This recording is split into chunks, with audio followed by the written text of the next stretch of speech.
Hello, everyone. This is Tom Fox. I would like to welcome you to the Sunday Book Review.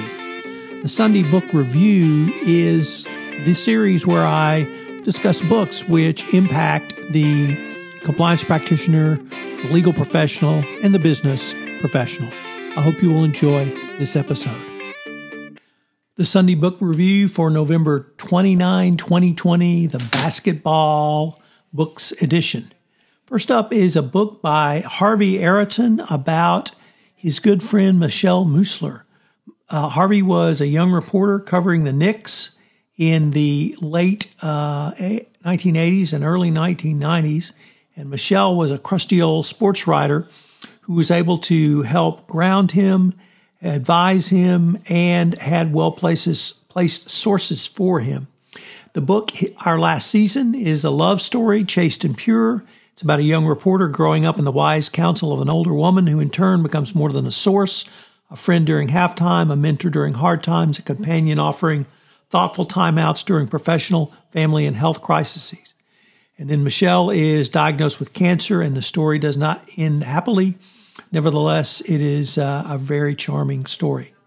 Next up, The Cap by Joshua Mendelsohn. It's a legal thriller, a close account of 10 months negotiations in the mid-'80s for the big play that will eventually put NBA players and owners in the win column. It's the story of the players' representative Larry Fleischer and the owners' negotiator, future Commissioner David Stern. Together, they invented the salary cap, a novel profit-sharing agreement with a simple virtue. As the more money the NBA made, the more money the players got.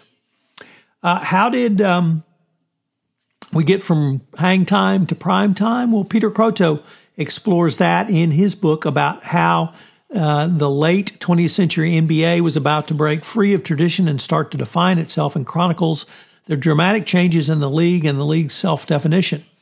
Obviously, the 80s Showtime Lakers led to the next iteration, the 90s Lakers with Kobe Bryant and Shaquille O'Neal, as well as Phil Jackson and Dennis Rodman, and a bench of full of players across the league whose stardom shines very brightly.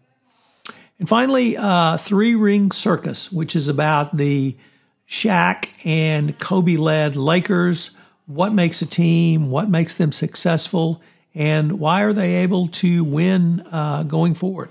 It's by Jeff Perlman, the author of Boys Will Be Boys. And it is set out the inside story of the team, the Lakers of the late 90s and early 2000s, whose players battled each other as much as they battled the rest of the NBA. The principal pugilist, Kobe Bryant, a true phenom, straight out of Pennsylvania's Lower Merion High School to the NBA, a teenage guard with oodles of potential, and Shaquille O'Neal, a proven star, literally a game changer and an all-world center. In private, they loathed each other. On the court, they complimented each other. But it didn't have to be that way, or at least it's nice to think that. There was always a chance Bryant would put aside his I must dominate the world ways, and there was a chance that O'Neal would drop his the king ruler over his loyal subject. Of course, he notes there's always a chance that Dennis Rodman would persuade Kim Jong-un to hand over his nuclear weapons. It is possible for an NBA team to be unhappy and still win championships, and these Lakers certainly proved this.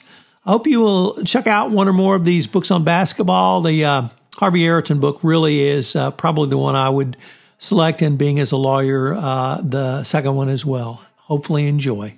This month on 31 Days to a More Effective Compliance Program, I take a look at compliance in the 2020s and beyond. It's a look down the road that I know you will enjoy. So check out my daily series on 31 Days to a More Effective Compliance Program. The podcast posts each day at noon. On The Compliance Life, I'm pleased to have Katie Smith, the CCO at Assurance. So check out both of those podcasts, all on the Compliance Podcast Network.